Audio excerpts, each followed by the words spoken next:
Here's another story retold by Virginia Hamilton and the People Could Fly, and it's a real favorite of mine. John and the Devil's Daughter. Let's talk about one time. Talk about John, big, strong, muscular man who could conquer. They called him John de Conquer. But he was looking for labor. He couldn't find work nowhere, no matter how hard he tried. So he thought he'd go down to the hell world and ask the devil. He might have something for him to do. But you couldn't take a wagon ride to there. So John walked around till he found this old witch sitting by her campfire. And standing over there near her was a great big kind of bird she owned. Big kind of eagle, call him. John looks at the bird, says, "How much it cost to ride that eagle?" The witch says, "Cost you meat."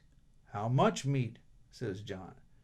"Cost you beef, maybe 3/4 beef." "That much?" said John. "Listen," said the witch. "When my eagle lets out a screeching, you better have 1/4 of beef for him to snatch up. Then he'll fly." So John did it. He paid the meat. That's how big and strong he was, too. He could haul 3/4 of beef in a sack on his back. He came back. He climbs up on that eagle's back, holding on to one feather. Now that feather was as big as a tall pine tree. That's how big that eagle was. When it feels the weight of John on its back, that eagle spreads its wings, and it flew and flew. Then it lets out a screeching. John remembers what the witch says. He reaches back, throws up 1/4 beef. The eagle snatches it up in his beak. Then that eagle flew on, maybe 500, maybe 1,000 miles. Then that eagle lets out a sound as big as a cloud. John throws another 1/4 beef up. That eagle snatches it up. Then it flew on, maybe 1,000, maybe 2,000 miles. Now they're coming down over the hell world. Eagle comes circling down, lands there. John slides off the eagle's back, letting go of that tall pine tree feather. She's standing there, the devil's daughter. John's not a bit afraid. He walks up to her and says, "Have you seen the devil?" "Well, sure I have," she says. "The devil is my daddy." "What do you want with him?" "Well, I'm looking for labor. I'm hoping he might have some work for me to do." "Oh, he'll give you work all right," says the daughter. "But don't you do it. Don't you do the work he gives you." "Well, why not?" says John. "I need something to do." "Because he'll give you something too hard, and then he'll just kill you. That's why." "Well, I need the work. Will you help me?" Now, the daughter's been looking John up and down, and she sees what a fine, handsome, strong man he is. She says, "All right, I'll help you." And John, he's been looking at the daughter, too. He sees what a fine woman she is. He's got his eye on her, stuck on her. She takes him to her daddy. She says, "Daddy, this one is called John. He's looking for some work." "Come with me," says the devil. "You see them 60 acres of trees? I want 'em all cut down, all the wood burned up, ready for plowing.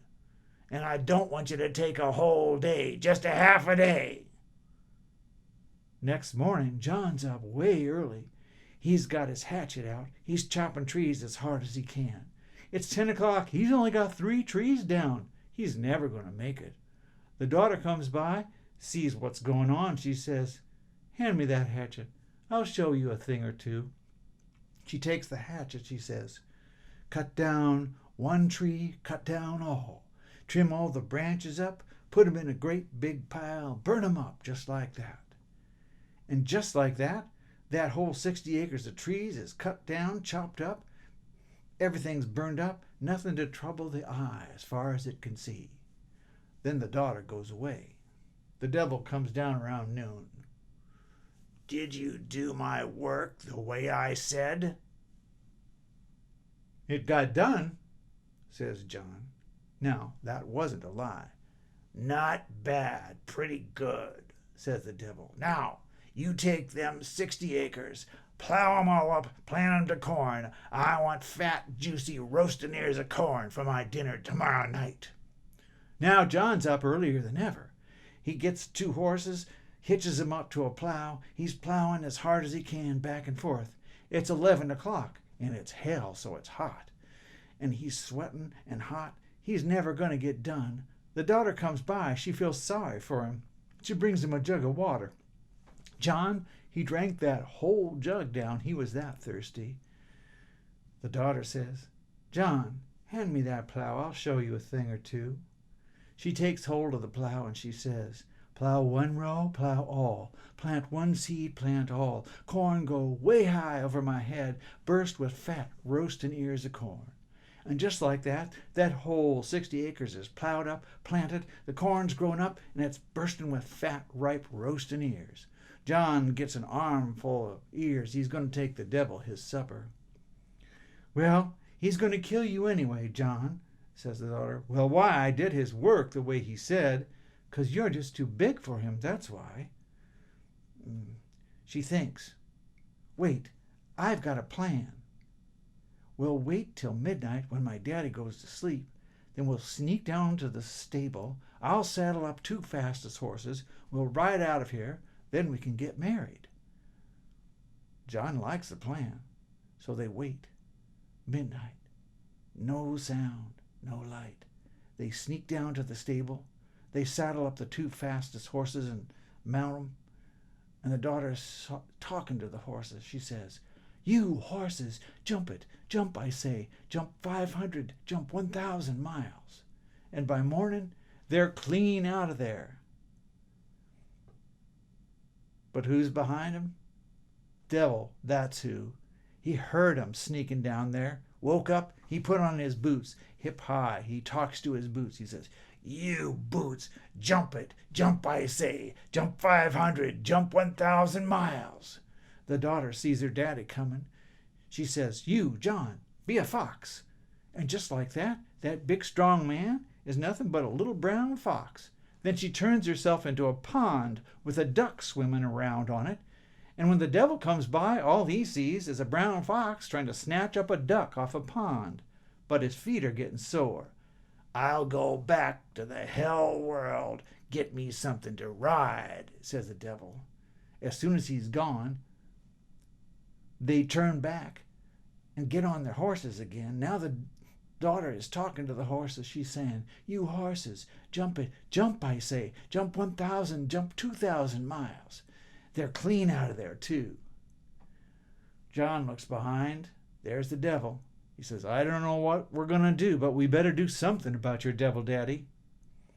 "John," says the daughter, "you see that thorn bush? Pluck that up for me. Hand it to me." He doesn't ask any questions. He leans over in the saddle, gets that thorn bush, hands it to the daughter. She's talking to the thorn bush. She says, "Plant 1 thorn, plant all. Thorn hedge, grow way up high. Grow 8, no, 20 feet wide. Grow 10, no, 30 feet tall. Spread out east and west as far as you can." And just like that, there's a hedge. Nothing's going to get through.